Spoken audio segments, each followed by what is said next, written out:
College में एक लड़की परेशान इस कदर हो जाती है कि उसका शिकायत करने के लिए एचओडी के पास जाती है। जब एचओडी के पास जाती है तो वही एचओडी बोलते हैं कि तुम इसका सबूत लेकर आओ। नमस्कार दोस्तों, मैं संकेत सिंह आपका स्वागत करता हूं संकेत स्टोरी में और आशा करता हूं स्वस्थ होंगे, अच्छे होंगे। आज जो क्राइम कहानी, क्राइम घटना है, उड़ीसा से निकल के आ रही है। ये सच्ची घटना आज की डेट में सोशल मीडिया पे बहुत ही ज्यादा वायरल हो रहा है। चलिए दोस्तों, इस घटना के बारे में मैं आपको बताता हूँ।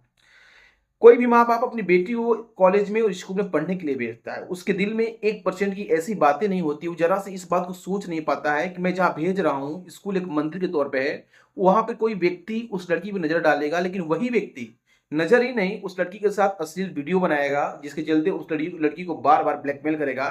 वो लड़की इतनी तंग आ जाती है कि इसका कंप्लेन करने के लिए एचओडी होते हैं वहां पे जाती है। सोचती है कि मैं एचओडी के पास जाऊंगी तो जो एचओडी साहब हैं मेरे बारे में क्या सोचेंगे। लेकिन किसी भी तरीके से एचओडी के पास जाती है, एचओडी से गुहार लगाती है, बोलती है कि सर, जो ये प्रोफेसर लोग हैं, जो टीचर लोग हैं, ये मेरे साथ अभद्र बातें का प्रयोग करते हैं। मैं इनसे दूर रहना चाहती हूँ, कृपया कर मेरा या आप कुछ किसी तरीके से मेरे को इनसे छुटकारा दिला दीजिए। जिसके बाद जो एचओडी साहब होते हैं बोलते हैं कि तुम्हारे पास ऐसा कौन सा सबूत है कि जो प्रोफेसर साहब हैं, जो टीचर साहब हैं, तुम्हारे साथ ऐसे अभद्र बातें करते हो और तुम्हारे साथ गंदी बातें करते हैं। लड़की बोलती, मेरे पास कोई सबूत नहीं है, मैं सबूत के तौर पर आपको नहीं दे सकती हूँ, लेकिन मैं इतना जरूर विश्वास दिला सकती हूँ कि जो मैं एक लड़की हूँ, मैं झूठ नहीं बोलूंगी।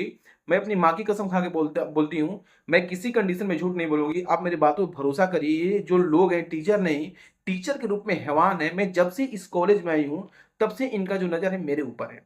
जब इतना बात लड़की एचओडी से कहती कहती है तो जो एचओडी साहब होते हैं गुस्से में लाल हो जाते हैं। उस लड़की की तरफ देखते हैं और देख के गुस्सा इतना ज्यादा होता है कि उस लड़की को डांटने लगते हैं, फटकारने लगते हैं। जब उनकी डांटने और फटकारने की आवाज ज्यादा क्लास के बाहर तक जाती है, रूम के बाहर तक जाती है, तो जो अगल बगल के लोग होते हैं एकत्रित हो जाते हैं, देखते हैं कि ऐसा कौन सा बात हो गया जो एचओडी साहब इतना गुस्से में आ गए।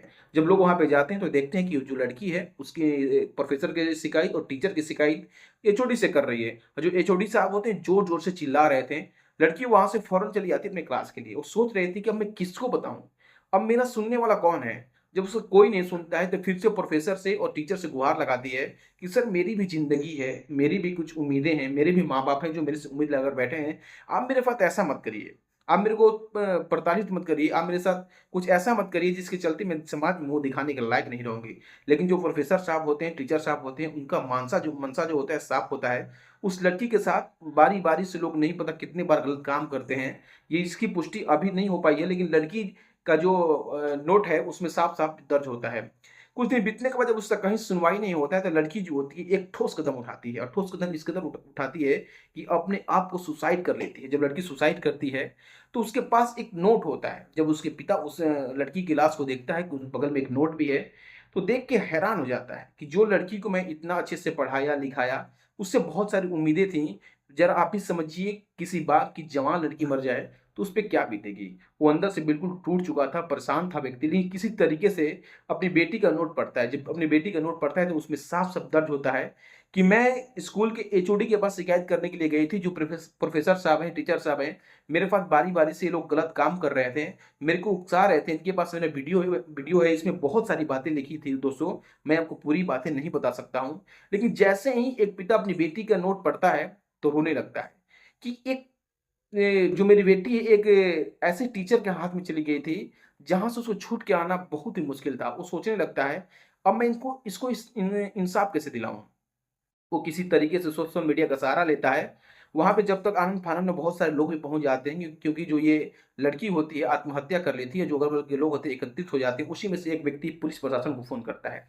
जब पुलिस प्रशासन को फोन करता है तो घटना स्थल पे पुलिस प्रशासन भी आ जाती है और उसके पिता से पूछताछ होता है। जब पिता से पूछताछ होता है तो जो पिता होता है बताता है कि साहब, जो मेरी बेटी थी, ये किसी कारण से नहीं बल्कि ये स्कूल जाती थी, कॉलेज जाती थी, और इसके जो कॉलेज के शिक्षक थे, प्रोफेसर थे, इसके साथ गलत काम करते थे, जिसके चलते मेरी जो लड़की है आत्महत्या कर ली है।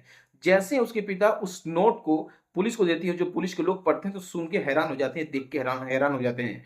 क्योंकि कोई लड़की कॉलेज जाती है पढ़ने के लिए, जो वहाँ के टीचर होते हैं, बहुत ही अच्छा कॉलेज होता है, लेकिन जो वहाँ के टीचर होते हैं बिल्कुल अच्छे नहीं होते हैं। उनके मन में बहुत सारी गलती बातें होती हैं, गलत बातें होती हैं। प्रोफेसर फौरन वहाँ जाती है, जो वहाँ के एचओडी साहब होते हैं उनसे पूछताछ करती है, और जो वहाँ के प्रोफेसर साहब होते हैं उनसे पूछताछ करती है। लेकिन जो लड़की होती है अब तो मर चुकी थी, उसका कोई सुनने वाला नहीं था। लेकिन ये जो बात है सोशल मीडिया पर बहुत ज्यादा वायरल हो रहा है, क्योंकि एक टीचर एक लड़की का जीवन दाता होता है। एक लड़की को पढ़ा के, चाहे कोई भी स्टूडेंट को पढ़ा के, उसका अच्छा भविष्य का कामना करता है, लेकिन वही टीचर उस लड़की के साथ इतना गलत काम करता है कि जो लड़की है अपना जान दे देती है और आत्महत्या कर देती है। भला बताइए, एक शिक्षक के चलते, एक टीचर के चलते आज की डेट में एक किसी बाप की बेटी मर चुकी है, किसी की बेटी मर चुकी है और जो बाप है वो मुँह दिखाने के लायक नहीं है, सिर्फ़ उस प्रोफ़ेसर के चलते, उस टीचर के चलते।